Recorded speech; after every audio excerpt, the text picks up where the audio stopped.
அனைவருக்கும் வணக்கம். பல வருடங்கள் கழித்து மீண்டும் ஒரு முறை சினிமா மேடையில் ஏறுவதில் மிகவும் சந்தோஷப்படுகிறேன், மகிழ்ச்சி அடைகிறேன். நிறைய ஆன்றோர்கள் சான்றோர்கள்லாம் இருக்காங்க, சினிமாவில் நிறைய சாதிச்சவங்களாம் இருக்காங்க. இது எனக்கு சரியான மேடையான்னு தெரில, இருந்தாலும் என் உடன்பிறவா சகோதரருக்காக ஒரு தம்பியாக அவருக்கு ஒரு வாழ்த்தும், அவர் என்னுடன் பயணம் செய்த அந்த உண்மையான அனுபவத்தை மட்டும் ரொம்ப உங்கள் டைம் எடுத்துக்க விரும்பல, ஒரு 5 மினிட்ஸில் பேசி முடிச்சிடுறேன்.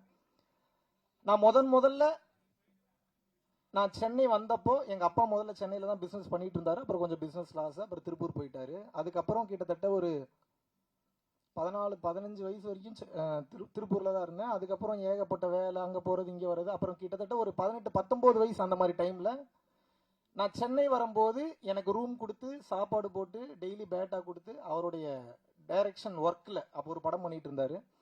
அந்த படம் பேர் சொல்ல விரும்பல, ஒரு அற்புதமான கதை, ஒரு பைக் ரேஸ் சம்மந்தமான ஒரு கதை. அதில் அசிஸ்டன்ட் டைரக்டராக ஒர்க் பண்ணிட்டு இருந்தேன். நான் யார் என்ன ஏது எனக்கு ஒரு பேக்ரவுண்டுமே இல்லாதப்ப இவங்கிட்ட ஏதோ இருக்கு அப்படின்னு சொல்லி அப்பவே எனக்கு கண்டுபிடிச்சவர் தான் டிஆர் பாலா. அவர்களுடைய இந்த அற்புதமான இந்த படம், நான் சிம்பிளா இவரை பத்தி சொல்லணும் அப்படின்னா, டைரக்ஷன் சென்ஸ் அ லாட், நல்ல ஒரு கிரிட்டிக்கலி அக்ளைம் பண்ணக்கூடிய திறமை வாய்ந்த ஒரு டைரக்டர். நீங்க பிஹைண்ட் வுட்ஸ் போய் பார்த்தீங்கன்னா தெரியும், 13 அப்படின்னு சொல்லிட்டு ஒரு ஷார்ட் ஃபிலிம் ஆல்ரெடி பண்ணியிருக்காரு. அது வந்து ஒரு ஹாண்டட் 13 தானே, 13 த ஹாண்டட் அபார்ட்மெண்ட்னு நினைக்கிறேன். அதுவே ரொம்ப நல்லா பண்ணியிருப்பாரு. அதுக்கப்புறம் வந்து இவரோட கதையை இவரோட பர்சனலா நான் பேஸ் பண்ணி நான் ஒரு ஷார்ட் ஃபிலிம் ஒன்று பண்ணேன், சென்னை பிரம்மாக்கள்னு சொல்லிட்டு. யாருக்காவது தெரியுமா? தெரியாது, யாருக்கு தெரியாது, பல வருஷம் இருக்கும். இவருடைய கேரக்டர், இவருடைய ஆட்டிடியூட், இவருடைய பேஸ் பண்ணி ஒரு ஷார்ட் ஃபிலிம் பண்ண. அதுக்கப்புறம் எங்களுடைய நட்புறவு திறந்துகிட்டே வந்தது. அப்புறம் தவிர்க்க முடியாத சில காரணங்கள்னால அப்படியே ஆன்மீகம் பக்கம் இறைவனை இழுத்துட்டு போயிட்டாரு. அண்ணன் சினிமாவில் முதல் படம், மிகவும் அற்புதமான ஒரு படம் வந்து செய்யவிருக்கிறார். நீங்கள் அனைவரும் உங்களது ஆதரவை வந்து நிச்சயமாக வந்து அவர்களுக்கு வந்து கொடுக்க வேண்டும். பத்திரிகையாளர்கள் அனைவருக்கும் எனது அன்பான வேண்டுகோள். முதல் முறையாக ஒரு டெபியூ வந்து பார்த்தீங்கன்னா ஒரு ஃபீச்சர் ஃபிலிம் வந்து தமிழகம் எங்கும் வந்து ரிலீஸ் பண்ணுறாரு. வேற நாடுகளில் ரிலீஸ் ஆகுதா?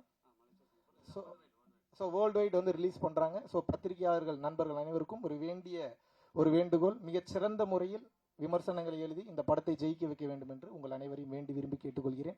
இந்த படத்தின் நாயகர்களான முகேன் ராவ் மற்றும் பவ்யா அவர்களுக்கும் எனது வாழ்த்துக்களையும் வணக்கங்களையும் தெரிவித்துக் கொள்கிறேன். மேலும் இந்த படத்தை மிகச் சிறப்பாக எடுத்ததற்கு மிக உறுதுணையாக இருந்த தயாரிப்பாளர், இணை தயாரிப்பாளர், விநியோகஸ்தர்கள் மற்றும் அனைவருக்கும் மீண்டும் மீண்டும் ஒரு முறை நன்றி கூறி, நீங்கள் அனைவரும் உங்கள் வாழ்வில் எல்லா வளமும் நலமும் பெற்று வாழ வேண்டுகிறேன். குருவின் பரிபூர்ண அருளாசிகள். குரு கடாட்சம். நன்றி.